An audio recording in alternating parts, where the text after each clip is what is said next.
सभी गुरमुख भाई बहनों को प्रेम भरी जय सच्चिदानंद जी। बंदो चरण सरोज गुरु मुद मंगल आगार। जय सेवत नर होत हैं भव सागर से पार। गोरा जी के सिमरन मात्र से नाशत विघ्न अनंत। ताते सर्व आरंभ में ध्यावत हैं सब संत। ताते सर्व आरंभ में ध्यावत हैं सब संत। बोलो जयकारा बोल मेरे श्री गुरु महाराज की जय। उत्तम, मध्यम और अधम कर्मों के हिसाब से हम जैसे जीवों को 3 श्रेणियों में विभक्त किया गया है। ये जो विभाजन है हम जीवों का, ये परिस्थितियों के वश होता है कि किस समय काल में कोई जीव किस तरह के कार्य करता है, वो उसी श्रेणी में गिना जाता है। जैसे हम कोई भी कर्म करें, या तो वो कर्म हमारे लिए या फिर वो कर्म किसी दूसरे के लिए, चाहे वो हितकारी हो या अहितकारी हो, उसका जो प्रभाव है वो कहीं ना कहीं ज़रूर पड़ता है। और जैसे अंग्रेजी में कहते हैं ना, every action has its own reaction. तो ऐसे ही कर्म जो करते हैं उसका जो फल है या प्रभाव है वो अपने ऊपर या दूसरे के ऊपर ज़रूर पड़ता है। लेकिन इस कर्म चक्र से बचने के लिए संत महापुरुष हमें ये समझाते हैं कि समभाव में रहो, समदृष्टि अपनाओ, समविचारवान बनो। अर्थात कोई भी कार्य करो उसमें हमारी संलिप्तता नहीं होनी चाहिए। उसको एक फर्ज समझकर करना चाहिए, या जो भी कर्म करें हम सद्गुरुदेव के प्रति समर्पण भाव से करें। लेकिन ये समभाव आएगा कैसे?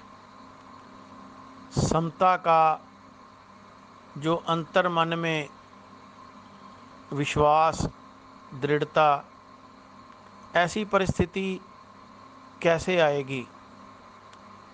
जैसे हम संसार में रहते हैं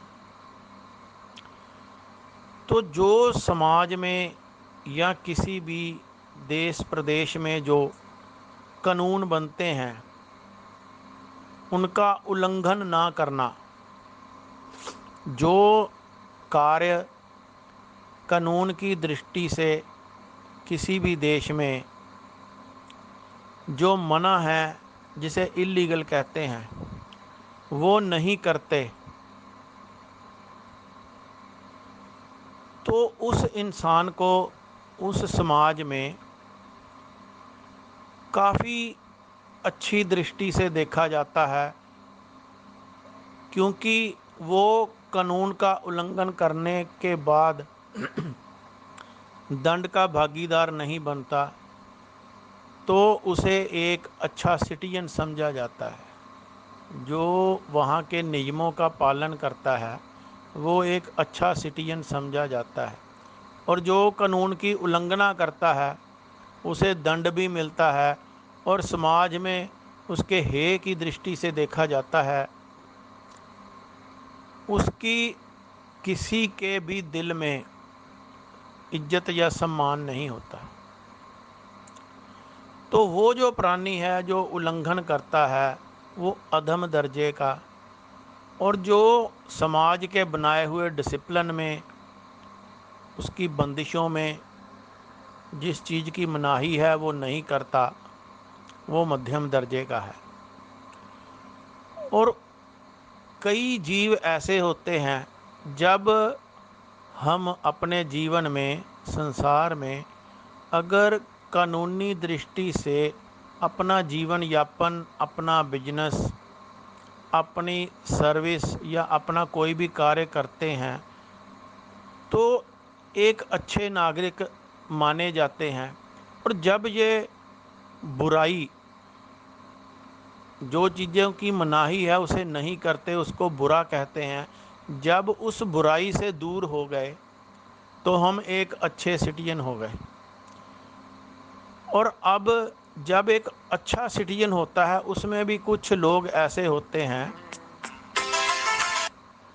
जो कि फिर समाज के कल्याण के लिए, मानवता के उत्थान के लिए, प्रगति के लिए अपना योगदान देते हैं, निष्काम भाव से योगदान देते हैं, तो वो उत्तम दर्जे के प्राणी होते हैं। इसी प्रकार जब हम ना कभी संतों महापुरुषों की चरण शरण में बैठते हैं ना, तो ऐसी ही प्रेरणादायक बातें सुनने को मिलती हैं जो मैं आपके साथ शेयर करता हूँ। कि ऐसे ही जब हम धर्म की राह पे चलते हैं तो जो बातें धर्म में मना हैं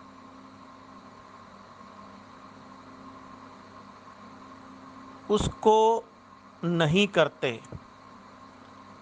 जो बातें किसी भी धर्म में वर्जित हैं उसको नहीं करते। या स्पिरिचुअल रूप में देखा जाए तो संत महापुरुष हमें हमेशा ये जो 5 बुराइयां बताई जाती हैं, काम, क्रोध, लोभ, मोह, अहंकार, तो इनको परे करना, इनसे बचकर रहना, हर बार यही ताकीद जी जाती है। क्योंकि जो जीव भक्ति के मार्ग पर अग्रसर होना चाहते हैं वो इन बुराइयों से बचें। तो जब हम इन बुराइयों से परे हो जाएंगे तब हम में समता का भाव आ जाएगा। मिलने की खुशी, ना मिलने का गम। यानी कि अगर कोई चीज़ खो भी जाती है तो उसका अफसोस नहीं, गम नहीं, दुख नहीं। और अगर कोई लाभ भी होता है, मान यश बढ़ाई भी होती है, तो वो अंतर मन तक उस खुशी को नहीं ले जाते, सिर्फ एक फॉर्मेलिटी के तौर पर लेते हैं कि ये तो अब उनमें समता का भाव आ गया है कि इस संसार में जैसे ही बुराइयों को परे किया तो ये स्थिति आ गई कि अब ना गम है और ना खुशी है, यानी कि समता का भाव।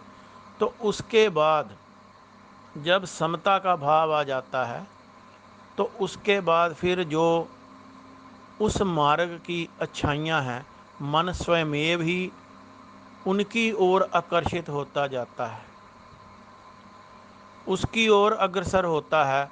और जब वो उस धर्म के मार्ग की अच्छाइयों को ग्रहण करना शुरू कर देता है तब वो पहले अधम, फिर मध्यम और फिर उत्तम श्रेणी का जीव कहलाता है। यही संत सद्गुरुदेव हमें समझाते हैं कि सबसे पहले अपने अंदर समता का भाव उत्पन्न करो, यानी कि किसी भी प्रकार से लगाव, किसी भी चीज़ के प्रति इतना मत बढ़ाओ कि जब वो हमसे दूर जाए तो उसका गम हो। किसी भी अप्रत्याशित लाभ को इतना मन में गहरा ना होने दो कि उसमें फूले ना समाएं।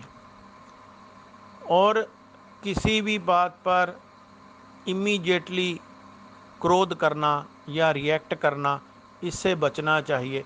तो ये सब जो चीज़ें हैं, ये मनुष्य के अंदर जब इनसे बचते हैं और इमीडिएट किसी भी बात के ऊपर रिएक्शन नहीं करते, तब हमारे भीतर एक समता का भाव आ जाता है। और जब समता का भाव आ जाता है, अर्थात वो बुराइयां हमसे दूर हो गई या हमने उसको एक पिंजरे में कैद कर दिया कि अब ये मेरे तक ना पहुंच सकें, फिर हमारा जो मन है, जो उस धर्म पर, भक्ति के मार्ग पर चलने के लिए जो अच्छाइयाँ हैं, जो नियम बताए जाते हैं, उनकी ओर स्वयमेव ही अग्रसर होता है। तो सबसे पहले इनसे बचते हुए समता का भाव मन में लाना नितांत आवश्यक है। इसका एक और हमें समता का भाव लाने का एक जो महत्वपूर्ण औजार है ना, टूल है, वो हमें सद्गुरु देव की कृपा से मिला हुआ है। प्रैक्टिकल ये बात है, आपने भी अपने अंदर ये महसूस किया होगा कि जितना जितना हम नाम का सुमिरन करते हैं, उतना ही हमारे अंदर से ये जो विकार हैं स्वयं ही दूर होने शुरू हो जाते हैं। हमें कोई ज़्यादा इनको धकेलने की ज़रूरत नहीं पड़ती, कोई जोर नहीं लगाना पड़ता, या अपने एक्शन या रिएक्शन को जो उस कर्म से होना था वो ज़बरदस्ती रोकने की ज़रूरत नहीं पड़ती। केवल नाम के सुमिरन से ही समता का भाव आ जाता है। तो ये हमें एक अलग से बख्शिश हुई है सद्गुरुदेव महाराज जी की कृपा से। इसीलिए तो हमारे भीतर के जो विकार हैं उसे दूर करने के लिए सद्गुरुदेव बार बार हमें ये ताकीद करते हैं, और जो 5 नियमों की माला या सिद्धांत श्री परमहंस दयाल जी महाराज जी ने हमें प्रदान किए हैं, श्री आरती पूजा, सत्संग सेवा, सुमिरन, दर्शन, ध्यान। सुमिरन ही, नाम का सुमिरन एक अत्यंत महत्वपूर्ण टूल है जो हमारे मन के भावों को, जो उथल पुथल है, उसको सम कर देता है। जैसे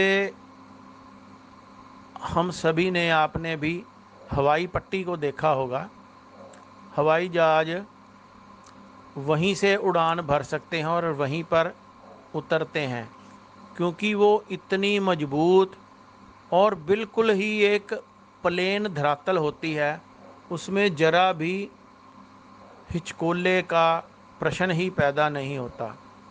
कोई भी वायुयान, जहाज उस पट्टी के अलावा ऊबड़ खाबड़ जगह पर या कहीं पर भी सेफ़ लैंडिंग नहीं कर सकता, और ना ही वहाँ से फिर वो उड़ान भर सकता है। इसी प्रकार जब हमारे मन में समभाव पैदा हो जाएगा तो उसके बाद उत्तम दर्जे का जीव बनने के लिए जो उड़ान भरनी है, उसकी तैयारी सद्गुरुदेव महाराज जी ने करके रखी है कि जो भी गुरुमुख इन 5 नियमों का पालन करता है, श्रद्धा भाव से करता है, डिसिप्लिन में करता है, और 2 घंटे का भजन अभ्यास जो श्री हुजूर गुरु महाराज जी बार बार हमें ताकीद करते हैं कि ये अति आवश्यक है, तो फिर वो हमारी जो उड़ान है उसको एक कंक्रीट धरातल मिल गया और पूर्ण रूप से गति मिल गई अपने सदगुरुदेव की छत्र छाया में उस उड़ान को भरने की। बस केवल इस ओर थोड़ा सा समय लगाने की ज़रूरत है। और जैसा कि सदगुरुदेव कहते हैं कि जो अपना समय है, जो भोर का समय है, जो अमृत काल है, वही हमारा अपना समय है, उसी का हमने लाभ उठाना है और सदगुरुदेव की प्रसन्नता को प्राप्त करना है। बोलो जयकारा, बोल मेरे श्री गुरु महाराज की जय।